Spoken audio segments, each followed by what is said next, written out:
নমস্কার বন্ধুরা, আজ তোমাদের সাথে শেয়ার করছি মাশরুমের পকোড়া।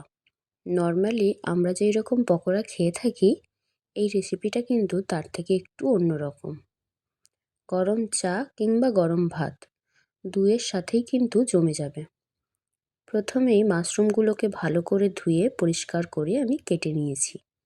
তারপর কড়াইতে সামান্য জল, নুন আর হলুদ দিয়ে মাশরুমগুলোকে সেদ্ধ করে নেব। আর সেদ্ধ করা হয়ে গেলে সেদ্ধ করা জলটা ফেলে দেব। এরপর একে একে নিয়ে নেব ধনেপাতা কুচি, কাঁচা লঙ্কা কুচি, আলু সেদ্ধ, পেঁয়াজ কুচি, আদা রসুন কুচি, কালো জিরে, সাদা তিল, পরিমাণ মতো লবণ আর বাড়িতে বানানো একটা স্পেশাল মশলা। তারপর কিছুটা বেসন নিয়ে তাতে হলুদ আর এক এক করে দিয়ে দেব সমস্ত উপকরণগুলো। আর সেদ্ধ করে রাখা আলুটা ভালো করে ম্যাশ করে মিশিয়ে নেব বেসনের সাথে।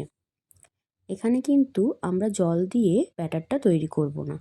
মাশরুমের মধ্যে থাকা জল আর এই আলু সেদ্ধ দিয়েই ভালো করে বেসনটাকে মেখে নেব। যদি দরকার লাগে তাহলে সামান্য একটু জল মিশিয়ে নিয়ে সুন্দরভাবে ব্যাটারটা তৈরি করে নেব। এরপর এই মিশ্রণটাকে 10-15 মিনিট ঢাকা দিয়ে রেখে দেব। আর তারপর তাতে মিশিয়ে দেব 1 চিমটে খাবার সোডা। তারপর কড়াইতে তেল দিয়ে তেল গরম হলে এক এক করে দিয়ে দেব কড়াইতে।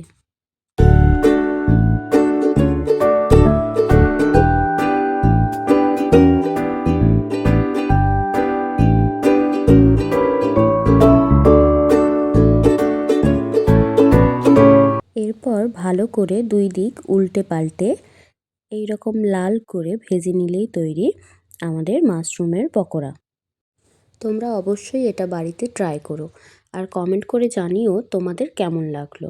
আর ভিডিওটা ভালো লাগলে অবশ্যই একটা লাইক করে দিও আর সাবস্ক্রাইব করে পাশে থেকো। টাটা।